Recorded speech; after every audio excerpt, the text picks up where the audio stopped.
Bien, corresponde que dediquemos los siguientes minutos a impuesto a las utilidades, esto es, a la primera cédula de las 4 que contiene nuestro impuesto sobre la renta.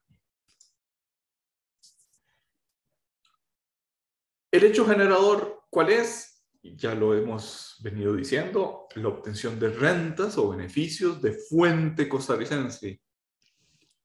Las rentas o beneficios derivadas de o producidas por bienes situados, capitales invertidos o servicios prestados.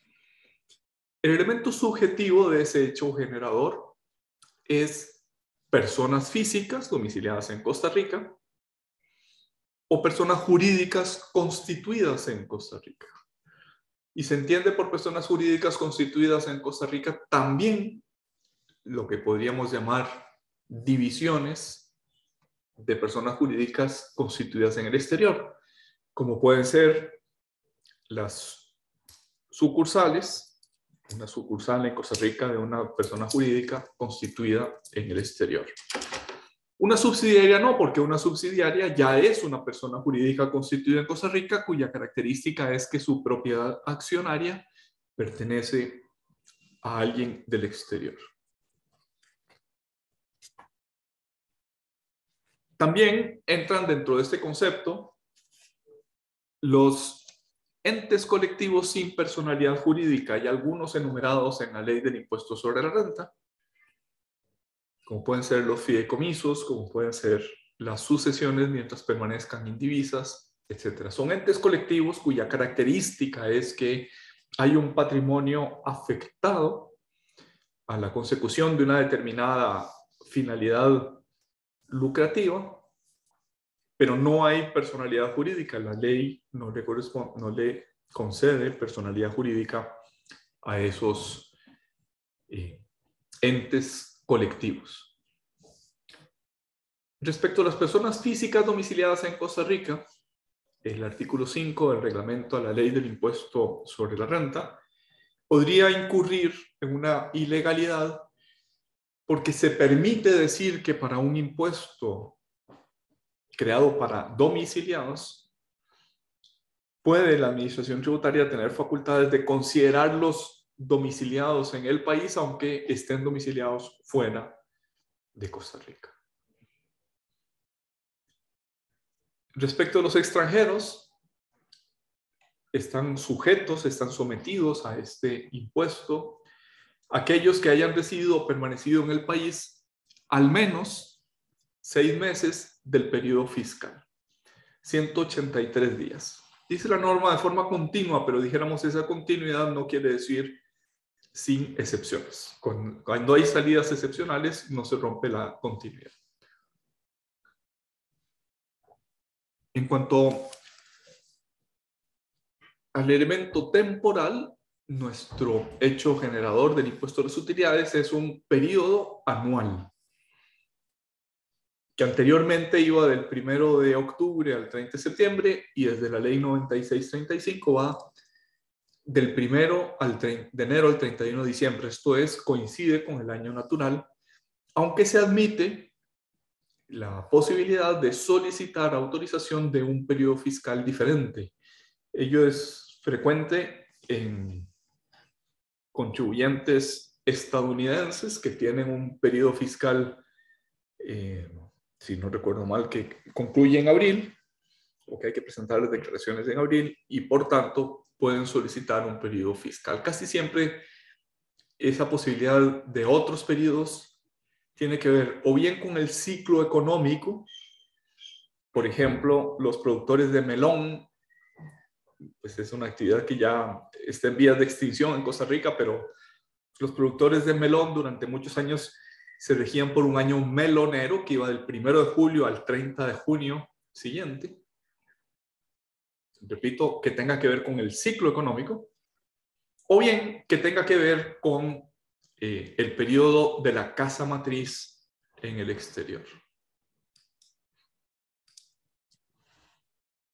Este es un ejemplo de una persona física con actividades lucrativas.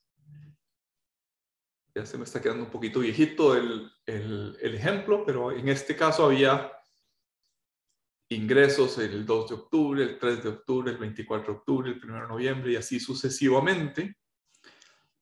Todos esos ingresos daban una renta bruta, en este caso de 77 millones. Deducía el 25%. Recuerdan que hemos hablado de que nuestro artículo 8, inciso S de la Ley del Impuesto sobre la Renta, contempla un ejemplo de estimación objetiva. Además, este contribuyente podía deducir el 10% de la pensión complementaria. Si aportaba pensión complementaria, podía restarlo de su renta bruta. De tal manera que la renta bruta de este contribuyente, renta bruta, arrojaba como resultado una renta neta de 50.111.750, a la cual se le calculaba mediante una tarifa progresiva de 0 a 3.5 millones, 0%, de 3.5 a 5.2, el 10%, de 5.2 a 8.8, el 15%, de 8.8 a 17.7, el 20%, y de 17.7 en adelante o en exceso, el 25%. Noten que a cada incremento en la base le corresponde un aumento más que proporcional en el tipo. Eso es la definición de progresividad. Por tanto, sobre estos 50 millones de renta neta, a este contribuyente le correspondía pagar 10.5 millones de impuesto a las utilidades.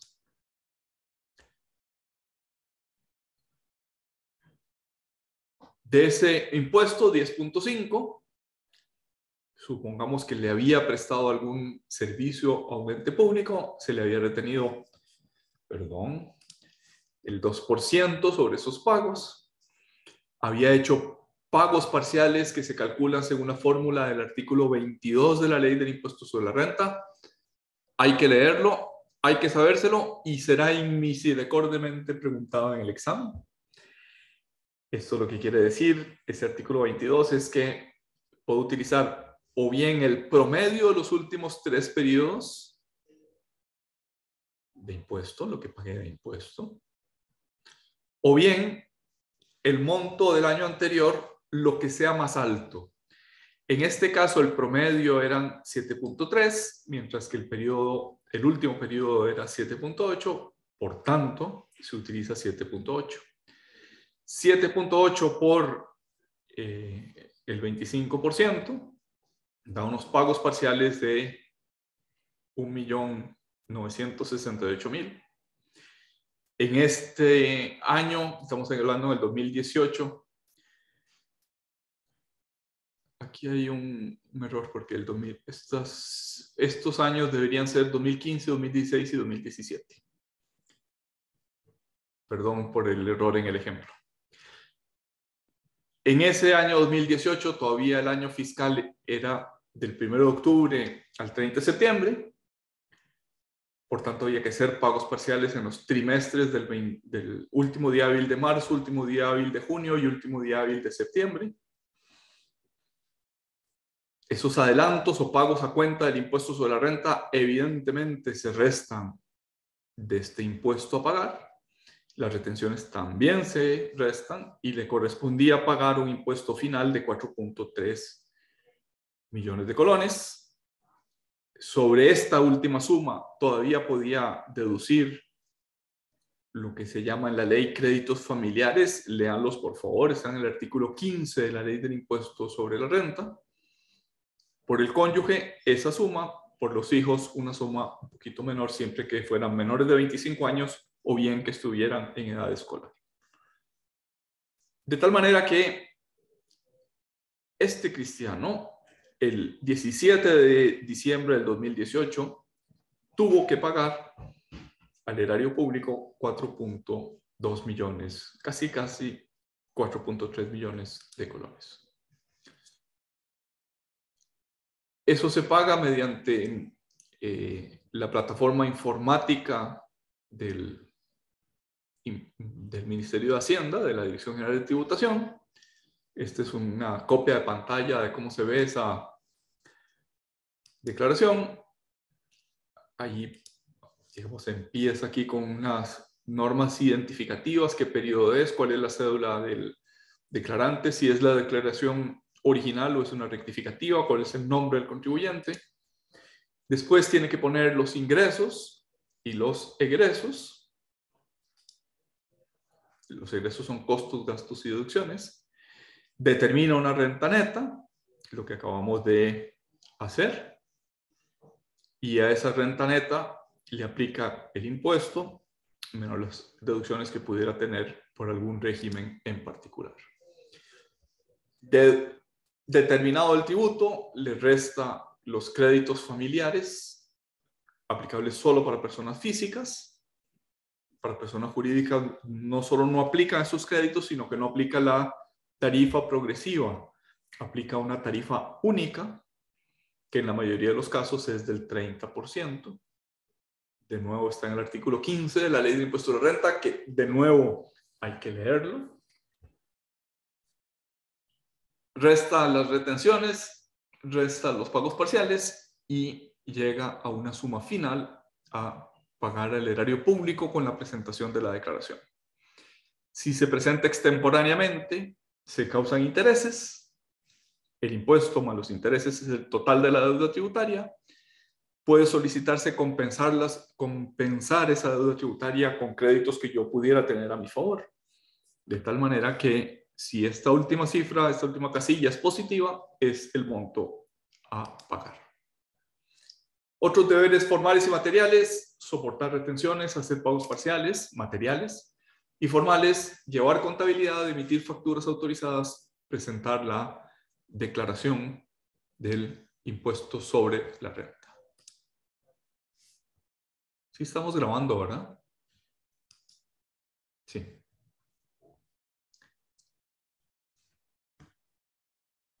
Pasamos a la segunda cédula. Estamos en la primera. Acabamos de concluir la primera cédula. Vamos a pasar a la segunda cédula, que es sobre las rentas de capital y ganancias y pérdidas de capital. A veces se alude a esta segunda cédula por el capítulo en el que está, que es el capítulo 11 del título primero de la Ley de Impuestos sobre la Renta. De manera general se dice título primero, impuesto a las utilidades. Capítulo 11, que aunque también pertenece al título primero, es la cédula de rentas de capital y ganancias y pérdidas de capital. Ya mencionamos que hay una relación entre el impuesto sobre las utilidades y el impuesto sobre rentas y ganancias de capital. ¿Cómo se sabe si estamos en uno o en otro? Si hay afectación. Afectación a la actividad lucrativa. Si el bien o el servicio o el capital está afecto a la producción de utilidades, entonces nos corresponde el impuesto a las utilidades. Si no está afecto, entonces le corresponde un impuesto autónomo, una cédula, que es la cédula del capítulo 11. Hay que decir que la afectación, sin duda, es una decisión del contribuyente. Yo decido qué bienes afecto, cuáles bienes o servicios o capitales afecto a mi actividad lucrativa. Pero no solo es una decisión, tiene un alto grado de objetividad. Porque esa afectación implica que los activos, bienes, servicios o capitales, se convierten en instrumentales en el desarrollo de la actividad lucrativa. Es una decisión personal, solo el contribuyente la puede tomar, pero es una decisión de carácter objetivo. Al afectarlos, los convierto en instrumento para el desarrollo de la actividad. Ejemplo de lo que quiero decir. Yo puedo tener un vehículo. Bienes, servicios, capitales. ¿Qué clase es? Bienes. Y ser abogado. En principio, no es indispensable para el ejercicio de la abogacía que yo tenga el vehículo afecto a mi actividad. Pero yo podría afectarlo, puedo tomar la decisión de afectar a mi actividad ese vehículo que es de mi propiedad. Pero solo puedo hacerlo si en efecto lo utilizo instrumentalmente en el desarrollo de la actividad. Por ejemplo, si utilizo el vehículo para ir a visitar clientes, para ir a tribunales, porque tengo juicios, no sé, en la zona sur o en la zona norte, y entonces con ese vehículo me desplazo para atender presencialmente esos juicios. Es una decisión, pero tiene cierto carácter objetivo. Con eso lo que quiero decir, no es una decisión arbitraria. Yo tengo una computadora, pero la puedo afectar o puedo no afectarla a la decisión.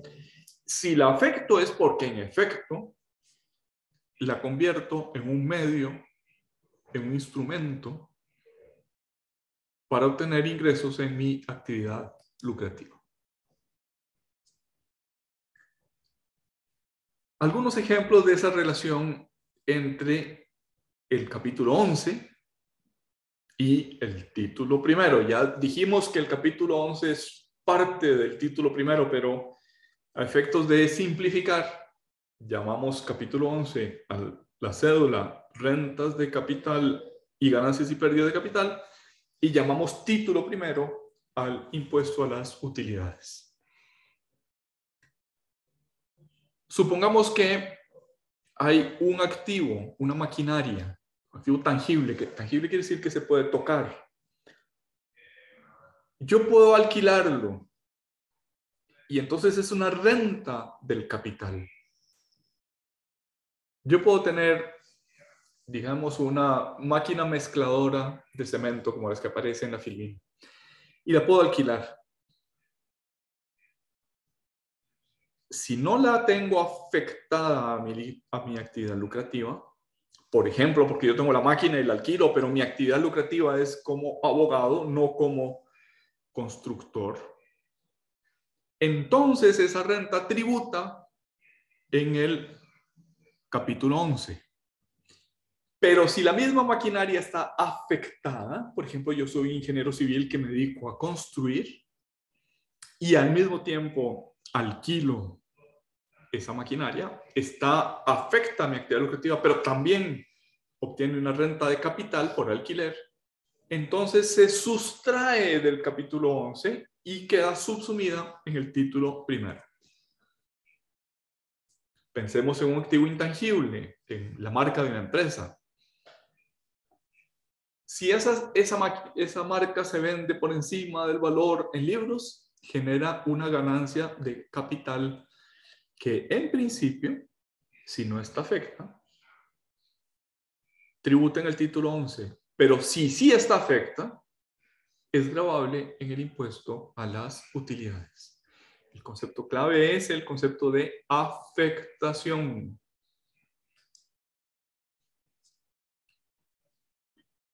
Otro ejemplo. Esta empresa, y como empresa lo normal es que esté en el título primero, en el impuesto a las utilidades,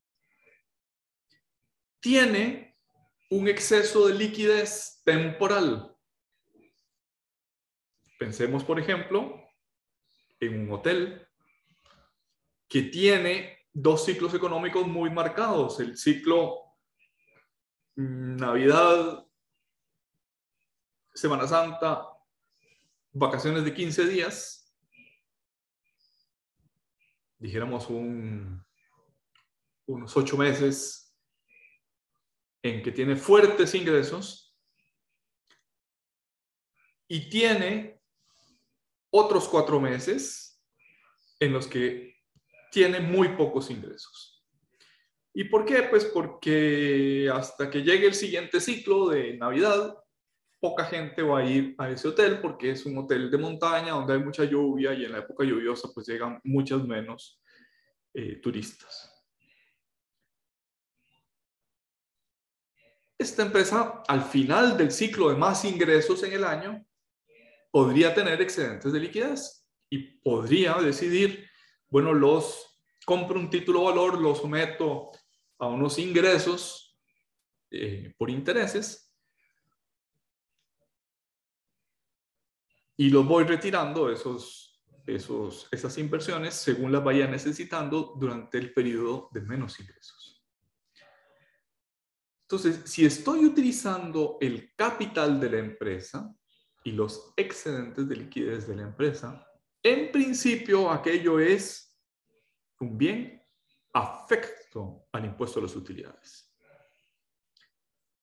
Se crea la presunción, la ley crea la presunción de que todos los rendimientos por inversiones de capital, todos los que producen intereses, todos los que producen dividendos, están en el capítulo 11, es decir, no están en el impuesto sobre utilidades, sino que están en el capítulo 11, en el impuesto sobre la rentas de capital y ganancias y pérdidas de capital. Pero esa presunción admite prueba en contrario. Este hotel puede decidir, no, este es mi capital de trabajo y como realmente está afecto, aunque tengo un exceso de liquidez, lo sustraigo del capítulo 11 y lo declaro en el impuesto a las utilidades. ¿Por qué podría querer ese contribuyente hacer esta operación que les acabo de decir? Porque el capítulo 11 tiene una tarifa plana, una tarifa del 15%. Mientras que, y sobre el bruto, casi no hay deducciones. Mientras que el impuesto a las utilidades tiene una tarifa progresiva, 0, 10, 15, 20, 25%, en el caso de las personas físicas, 10 o 20 o 30% en el caso de las personas jurídicas. Insisto en que lean por favor el artículo 15 de la Ley del Impuesto sobre la Renta. Y podría ser que esta segunda tarifa suponga menos impuesto porque se calcula sobre el neto, no sobre el bruto. Entonces, por supuesto que a ese contribuyente podría interesarle demostrar en contra de la presunción que esos excedentes de capital o el rendimiento de esos excedentes de liquidez deberían tributar en el título primero y no en el capítulo 11. En algunos casos, por ejemplo, las cooperativas de ahorro y crédito que no están sujetas al primer impuesto, a la primera cédula, al impuesto a las utilidades, están exentas. Es parte de lo que se discute en la Asamblea Legislativa si debería continuar o no esa exención. Por supuesto que les interesa demostrar o les interesa atraer los rendimientos de capital del capítulo 11 y sacarlos y meterlos al impuesto a las utilidades, porque están exentas del impuesto a las utilidades. Si lo logran, no pagan. Si no lo logran, pagan el 15% sobre el rendimiento bruto. Otro ejemplo un poquito más complicado que además seguramente será pregunta de examen.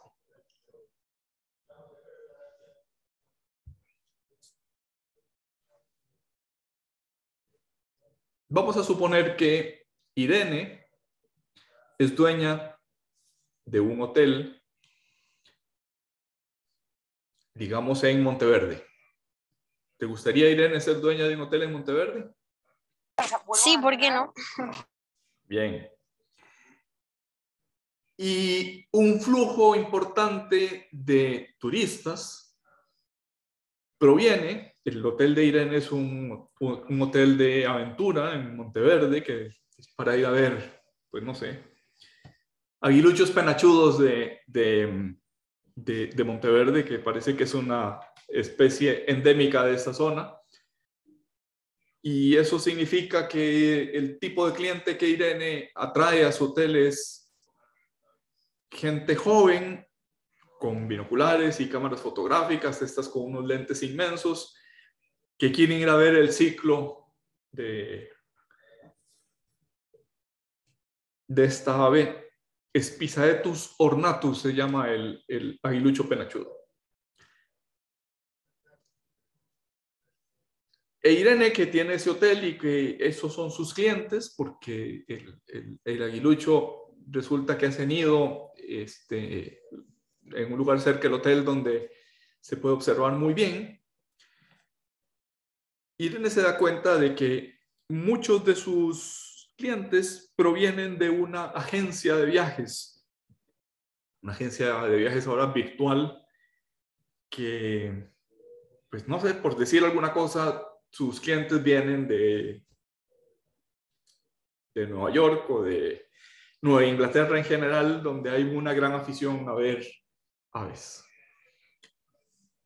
Y por tanto, Irene decide que su sociedad, la dueña de Hotel Otero en Monteverde, invierta parte de su capital en las acciones de esta agencia turística. ¿Te parece, Irene, que vas a invertir en una agencia turística de observadores de aves? Me parece bien. Bien. En principio, cuando la agencia distribuya utilidades, cuando distribuya dividendos, en principio le corresponde el impuesto sobre las rentas de capital, porque ese es un capital mobiliario. ¿En qué consiste en una acción? Los rendimientos de las acciones, llamados dividendos, tributan en el capítulo 11. Pero como el Hotel Otero de Monteverde compró esas acciones con una finalidad empresarial, no las compró porque le parecía una buena inversión, sino porque le parecía una magnífica inversión para asegurar el flujo de turistas al hotel, porque es la agencia de viajes que le puede asegurar un flujo de turistas a su hotel. Entonces esos dividendos no tributan en el capítulo 11, sino que tributan en el impuesto a las utilidades. Porque ese capital, las acciones están afectas por Irene a su negocio de utilidades. La ley crea la inversión de que no están afectas, perdón, crea la presunción de que no están afectas, pero admite por el contrario. E Irene podría demostrar, no, esto es una inversión empresarial muy razonable además para un hotel de observación de aves, puesto que esta agencia turística se dedica a proveerme mis clientes para mi negocio principal. ¿Se entendió mi ejemplo? Sí, se ha entendido bien. ¿Sí? ¿Dudas, preguntas, aclaraciones? Porque lo preguntaré inmisericordiamente en el examen.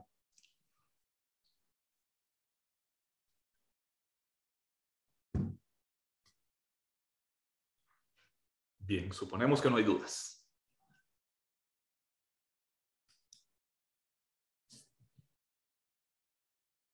En ausencia de afectación, cuando no he afectado el bien a la actividad lucrativa, entonces me corresponde el impuesto del capítulo 11, que de manera general, hay algunas excepciones, pero de manera general es un 15%. Si hay afectación, no me corresponde el capítulo 11, sino el título primero. En el primer caso, si no hay afectación, el pagador de la renta debe practicarme una retención. En este caso de nuestro ejemplo, como habíamos dicho que se llamaba la agencia de turismo, algo así como de turismo ornitológico. La agencia de turismo ornitológico, al pagarle al hotel de Irene el dividendo, le tiene que practicar una retención. Supongamos que los dividendos fueran 100, le retiene el 15% de esos 100. Pues bien, esa retención, si permanezco en el capítulo 11, es una retención única y definitiva. Ya no tengo que hacer nada más. Irene ya pagó su impuesto. O mejor dicho, Hotel Otero pagó su impuesto. Pero si sí hay afectación, si la inversión en el capital de la agencia ornitológica de turismo se hace con miras a producir ingresos en el Hotel Otero, entonces la retención que me haga la agencia de viajes, o que me haga, no, que le haga al Hotel Otero, es un pago a cuenta, es una retención a cuenta del impuesto a las utilidades que tenga Hotel Otero. Sin afectación, la retención es única y definitiva. Con afectación es un pago a cuenta. Para terminar de redondear este régimen que estamos explicando, hay que decir que la afectación puede ser parcial. Por ejemplo, yo puedo ser dueño, yo abogado, puedo ser dueño de mi casa de habitación. En principio, mi casa de habitación no está afecta a la actividad lucrativa. Pero yo puedo acondicionar, especialmente ahora que estamos en pandemia, puedo acondicionar una oficina en mi casa de habitación. Y aquella es afectación parcial del bien, puesto que tengo una oficina en mi residencia. No afecto todo el bien, no afecto toda mi casa, sino parcialmente solo lo que necesito para esa actividad lucrativa. Y más aún podría ponerme de acuerdo con otro abogado y le alquilo a ese otro abogado otra habitación de mi casa. De tal manera que en mi casa quizás la mitad es para fines de habitación y la mitad es para fines lucrativos. La oficina, la habitación que convertí en oficina de alquiler, en principio le tocaría al capítulo 11 porque es un arrendamiento, es una renta de capital inmobiliario. Pero yo podría atraerla, subsumirla en la renta que corresponde al impuesto a las utilidades.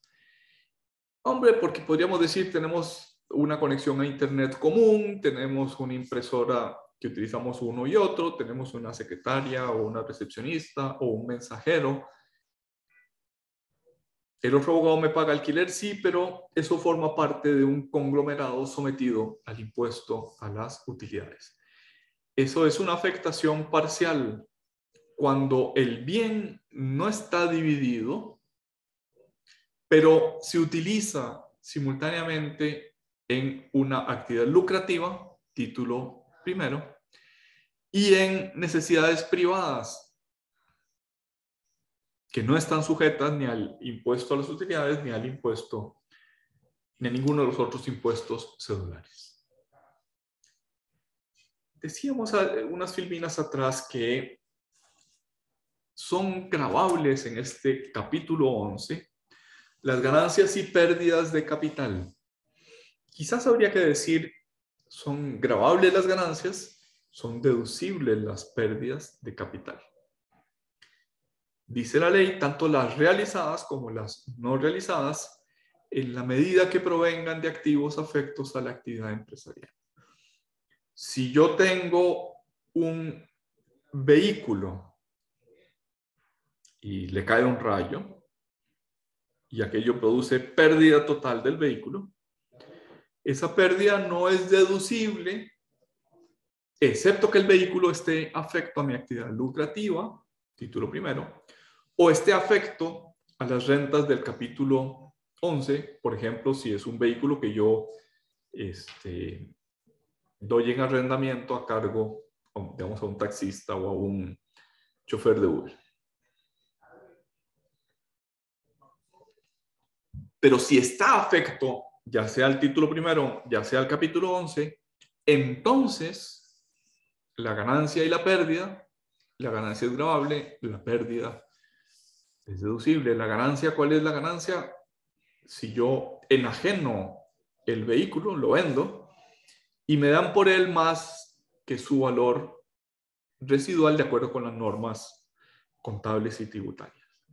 También podría haber pérdidas si lo vendo por menos que ese valor, o bien si el inmueble, si el vehículo desaparece. ¿Cuáles son las rentas del capítulo 11? La ley las divide en rentas de capital inmobiliario y rentas del capital mobiliario.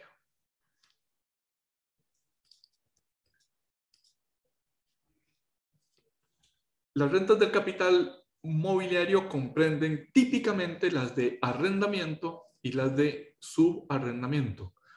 Como su nombre indica, el capital inmobiliario es aquel que proviene de un bien inmueble. Y en general provienen de la constitución o cesión de derechos de uso o de goce de bienes inmuebles. Ustedes me dirán, esto que aparece en el círculo celeste de la derecha es casi la definición de arrendamiento, y tendrán toda la razón. En general, la típica renta de capital inmobiliario, puede haber otras, pero la típica es una cesión de derechos de uso o de goce. Quienes obtengan rentas de capital inmobiliario, excepto que estuvieran afectadas al título primero, repito, quienes obtengan rentas de capital inmobiliario, pueden, aunque no tengan una actividad lucrativa del título primero, si tienen un empleado, y el reglamento añade que es un empleado sujeto a cotización de seguridad social, pueden optar, pueden decidir a su solo criterio tributar en el impuesto a las utilidades. Es una especie de afectación por tener un empleado. Y en este caso, dice el artículo 28 de la ley, deben comunicar haber ejercido esa opción antes del periodo fiscal y mantenerla por un mínimo de 5 años. Raquel, si estuvieras en esas circunstancias, supongamos que tienes una casa para alquilar, ¿con qué criterio decidirías permanecer en el capítulo 11 o trasladarte al título primero, suponiendo que tienes un empleado, o sea, que cumples la condición que te permite escoger? ¿Puedes repetir un poquitito la pregunta? Pero es que están como martillando en mi casa, entonces no escuché bien. Escuché bien el caso, pero no escuché lo de... Ok. Lo de Tienes una casa de alquiler. O sea, eres dueña de una casa que das en alquiler. Y tienes un empleado. Ello te habilita, te permite escoger, estoy en el capítulo 11 o me paso al título primero. ¿Con qué criterio escoges permanecer en el capítulo 11 o trasladarte al título primero? Me parece que tal vez sería mejor trasladarse. Me parece que mejor sería Trasladarse por lo de los empleados, creo que. O sea, cuando ya uno tiene un empleado que... No, tienes la opción. ¿Por qué decides una cosa u otra? ¿Por qué? ¿Por qué es mejor trasladarte?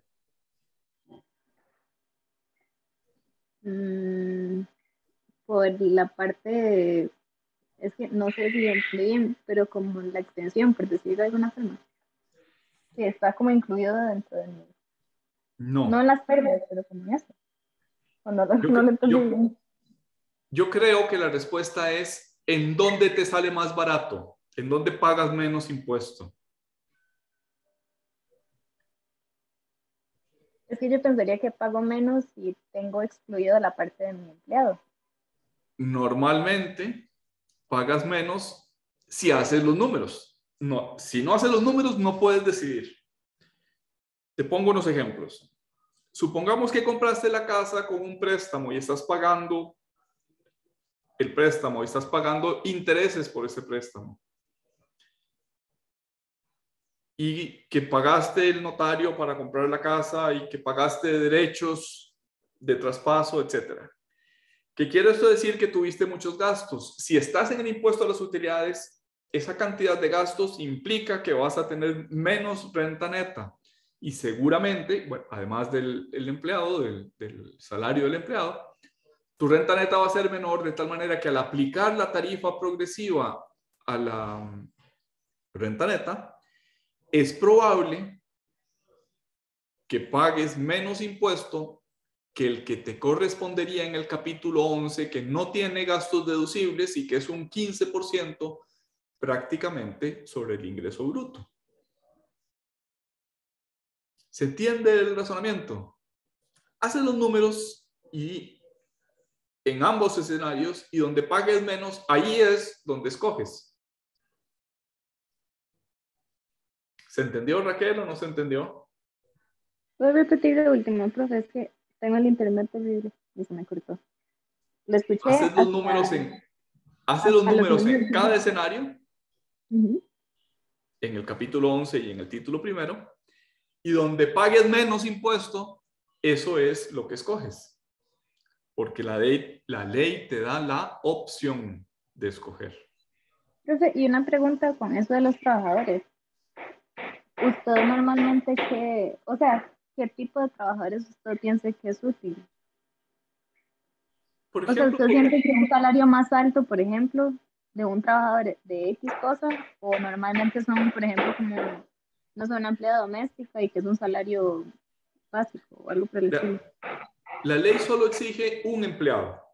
No dice qué clase de empleado, no dice cuánto gana, ni siquiera si el empleado es a tiempo completo. Pero claro, yo podría tener uno o más de uno que dé mantenimiento a la casa que doy en alquiler, otro que cobre los alquileres y los deposite en el banco y se encargue de pagar el impuesto municipal, etc. O incluso podría ser un solo empleado que realice todas esas opciones. Podría ser también un empleado que lleve la contabilidad, que emita las facturas electrónicas y así sucesivamente. Pero el único criterio para escoger uno y otro es en cuál de los dos pago menos impuesto. Donde pague menos, eso es lo que escojo. Si pago menos en el capítulo 11, me quedo en capítulo 11. Si pago menos en impuesto a las utilidades, me traslado al impuesto a las utilidades. Generalmente, si el negocio está maduro, si el negocio de alquiler está maduro, esto es, si compré el inmueble hace rato y ya no tengo que pagar intereses al banco porque ya terminé de pagar el préstamo, los intereses son muy pocos. Y si ya no puedo deducir porque fue hace mucho tiempo los gastos de traspaso, quizás me convenga quedarme en el capítulo 11. Pero si el negocio es nuevo, si acabo de comprar la casa, si estoy pagando el préstamo, si incurrí en gastos de traspaso, probablemente me convenga traspasarme al impuesto a las utilidades. Las opciones legales son economías de opción. No son elusión, no son evasión fiscal, aunque el resultado sea pagar menos impuesto. ¿Se entendió el ejemplo? Sí, profe. Gracias. ¿Los demás lo entendieron? ¿Alguien que tenga dudas?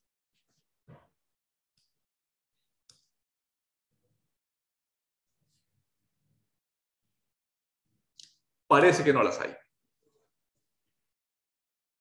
Las rentas de capital mobiliario, antes hemos hablado de las de capital inmobiliario, las que provienen de un inmueble.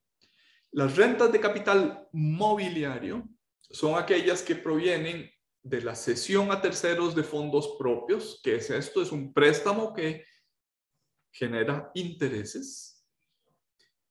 Las rentas obtenidas por arrendamiento, subarrendamiento, constitución o cesión de derechos de uso o goce de bienes muebles. Por ejemplo, si yo alquilo mi vehículo. Los planes de beneficio del régimen de pensiones o del Fondo de Capitalización Laboral.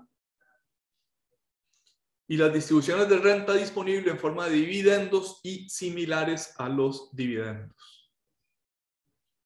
Rentas de capital mobiliario. ¿Qué las producen? Las producen bienes de capital mueble o muebles. En tercer lugar, este capítulo 11 tiene, vamos a llamarlo así, un enano de otro cuento, que son las ganancias y las pérdidas de capital. El impuesto se llama sobre las rentas de capital, que pueden ser inmobiliario o mobiliario, y su paradigma es el arrendamiento. Y además grava las ganancias de capital, permitiendo deducir las pérdidas de capital. El artículo 27 ter de la ley define ganancias y pérdidas de capital como las variaciones en el valor del patrimonio del contribuyente que se realicen, subrayo realizadas, no son meramente contables, que se realicen con motivo de cualquier alteración en la composición del patrimonio, incluidas las derivadas de la venta de participaciones en fondos de inversión. Se modifica la composición del patrimonio y aquello afecta el valor del patrimonio. Ejemplo, Raquel tiene una casa de alquiler. Le costó $200,000 comprarla y la utiliza para arrendamiento y tributa en el capítulo 11. Pero uno de sus inquilinos dice, ay, esta casa me gusta mucho, es lo que siempre había soñado, vendémela. Y Raquel dice, no, no te la vendo. Y el inquilino dice, sí, véndemela. Y le insiste y dice, te doy 300,000. Y Raquel piensa para sus adentros, me costó 200 y la vendo en 300. Pues sí, acepto. La variación en el patrimonio de Raquel, antes tenía un activo de $200,000 y ahora ya no tiene el activo y en su lugar lo que tiene es $300,000 en el banco. Se alteró la composición del patrimonio y hubo un incremento en el patrimonio porque se varió la composición. Antes en el patrimonio había inmueble y ahora lo que hay es $300,000. Al alterarse el valor del patrimonio, se produjo un incremento. Al alterarse la composición, se produjo un incremento y ese incremento se llama ganancia de capital. Si en lugar de un incremento hubiera un decremento, una disminución, eso se llama pérdida de capital. La ley grava con un 15% las ganancias de capital y permite deducir, permite compensar, permite restar las pérdidas de capital contra las ganancias de capital de ese periodo o de los siguientes periodos hasta un máximo de 4 años. Es decir, supongamos que Raquel tiene no solo una, sino que tiene 2 casas de alquiler. Ambas le costaron $200,000 y la primera la vende en 300, tiene una ganancia de capital. Y la segunda, vino la pandemia y la tiene que vender por necesidades económicas y la termina vendiendo en 150. Pues bien, la pérdida de capital de la segunda compensa la ganancia de capital de la primera, aunque no estén en el mismo periodo fiscal en los siguientes 4 años. Y se acaba aquí nuestra clase de hoy. Insisto en que hemos visto las dos primeras cédulas. Utilidades, título primero. Rentas y ganancias y pérdidas de capital, capítulo 11. No hemos visto, y ya no dará tiempo de verlo en el curso, rentas salariales, rentas derivadas de una relación de dependencia laboral, ni rentas para no domiciliados, esto es impuesto